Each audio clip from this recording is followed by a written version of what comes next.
Assalamualaikum warahmatullahi wabarakatuh.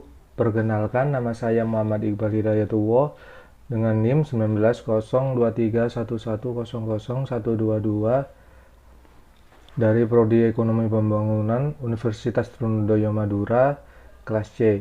Di sini saya akan menyampaikan tentang pemikiran ekonomi Ibnu Khaldun dalam perspektif filosofi of Economic System Sosialis.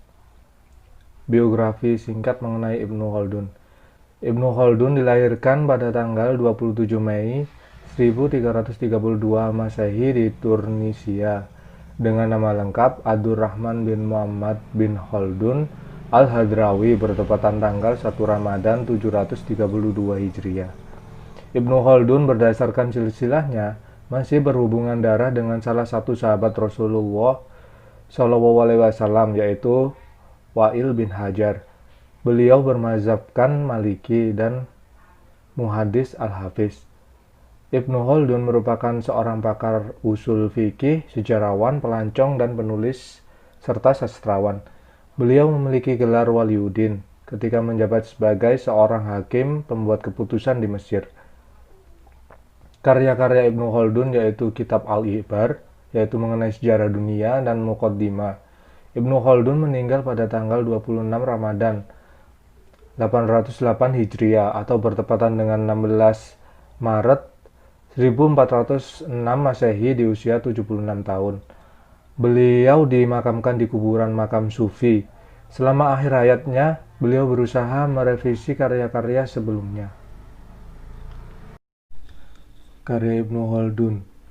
Ibnu Khaldun memberikan suatu karya yang menjadi cikal bakal perkembangan ekonomi dunia dalam sebuah buku Muqaddimah. Muqaddimah mengemukakan suatu teori dinamika di mana terdapat beberapa faktor dinamika sosial, moral, politik, dan ekonomi. Semua faktor tersebut berbeda namun memiliki keterkaitan satu sama lain. Model dinamika interdisiplin. Terdapat 8 model dinamika, yaitu pertama, kekuatan penguasa tidak akan terwujud kecuali dengan implementasi syariah. Yang kedua, syariah tidak dapat terimplementasi kecuali dengan penguasa. Ketiga, penguasa tidak dapat memperoleh kekuatan kecuali melalui rakyat. Keempat, rakyat tidak dapat dipelihara kecuali dengan kekayaan. Kelima, kekayaan tidak dapat diperoleh kecuali melalui pembangunan. 6. Pembangunan tidak dapat tercapai kecuali melalui keadilan. 7. Keadilan adalah kriteria Allah dalam menilai hambanya. 8. Penguasa bertanggung jawab untuk mengaktualisasikan keadilan. Relasi fungsi analisis Ibnu Khaldun dapat dinyatakan sebagai G sama dengan F kali S N W, G, dan C. Dasar utama peraturan dalam masyarakat muslim adalah syariah. Syariah tidak mungkin dapat memainkan peranan yang berarti kecuali dengan implementasi yang adil dan imparsial. Menjadi kewajiban dari masyarakat dan pemerintah untuk memastikan pelaksanaan yang adil dan imparsial. Kekayaan menyediakan sumber daya yang diperlukan untuk memastikan keadilan dan pembangunan. Mengefektifkan performansi peranan pemerintah dan tercapainya well-being untuk masyarakat. Filosofi Ibnu Khaldun terhadap ilmu ekonomi. Harga rendah untuk kebutuhan pokok harus diusahakan tanpa merugikan produsen. Penduduk suatu kota memiliki makanan yang lebih banyak daripada apa yang mereka perlukan. Oleh sebab itu, harga makanan menjadi rendah, kecuali jika nasib buruk menimpa karena kondisi cuaca yang dapat mempengaruhi persediaan makanan. Secara umum, percaya terhadap sistem pasar bebas dibandingkan intervensi negara. Kemanfaatanlah yang menggerakkan permintaan. Mekanisme permintaan dan penawaran berguna untuk memperoleh keseimbangan. Pasar selalu berubah mengikuti perkembangan zaman. Persoalan ekonomi di dalam pasal-pasal Muqaddimah. Pasal 1 mengenai terminologi dari kata-kata ekonomi, diantaranya pembagian terminologi ekonomi pada dua kata, yaitu rizki dan kosop, di mana kedua mengandung arti yang berbeda. Pasal 2 mengenai pembagian rencana-rencana ekonomi kepada dua golongan dengan macam-macam usahanya, yaitu golongan usaha yang naturjik langsung menjadi rencana ekonomi.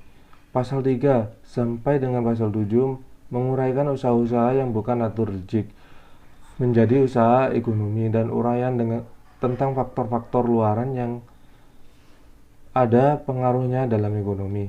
Pasal 8 khusus mengenai soal pertanian. Pertanian menurut Ibnu Khaldun adalah usaha asli manusia untuk mencukupi kebutuhan makanan sehari-hari. Pasal 9 sampai pasal 15 membahas tentang soal-soal perdagangan di dalam segala segi. Pasal 16 sampai 33 memberikan analisa tentang soal perusahaan di dalam segala bagiannya. Faktor-faktor produksi menurut Ibnu Khaldun. Faktor-faktor produksi menurut Ibnu Khaldun ada 3, yaitu alam, pekerjaan, dan modal. Namun, pendapat-pendapat Ibnu Khaldun mengenai ketiga faktor tersebut tercantum dalam mukadimah. Ibnu Khaldun adalah bapak ekonomi dan bapak sosial. Seharusnya Ibnu Khaldun yang layak mendapatkan gelar bapak ekonomi dunia, dikarenakan pemikirannya sudah ada jauh sebelum masa Adam Smith dan Ricardo diresmikannya dasar-dasar ekonomi, yaitu mengenai pembagian kerja dan prinsip nilai kerja. Ibnu Khaldun menjelaskan pemikiran dengan menggunakan bahasa sederhana namun memiliki arti yang luas agar mudah dipahami. Pemikiran Ibnu Khaldun yang pro terhadap rakyat membuat dirinya menjunjung tinggi nilai-nilai sosial, karena tujuannya yang ingin dia capai adalah bagaimana kesejahteraan masyarakat dapat terpenuhi secara jangka panjang. Artinya kesejahteraan lebih banyak mengandung unsur sosial daripada politik. Untuk itu, julukan Bapak Sosial sangatlah cocok diberikan kepada Ibnu Khaldun. Penutup, pemikiran Ibnu Khaldun tentang ekonomi sejujurnya sangat brilian yang mencakup sebagai permasalahan ekonomi baik mikro maupun makro. Apalagi pemikiran itu dikemukakan pada abad 14 ketika Eropa masih mengalami keterbelakangan sistem ekonomi. Ibnu Khaldun telah melakukan kajian empiris tentang ekonomi Islam karena ia menjelaskan fenomena ekonomi yang terjadi di dalam masyarakat dan negara. Selain itu, diharapkan para ekonom Islam saat ini mampu mengembangkan teori-teori pemikiran Ibnu Khaldun agar tidak kalah bersaing dengan para ekonom dari Eropa maupun dari Cina. Karena setelah tokoh-tokoh ekonomi Islam zaman Rasulullah mulai bermunculan, namun pada saat ini jarang sekali ekonomi Islam muncul sebagai penemu teori-teori baru mengenai perkembangan ekonomi.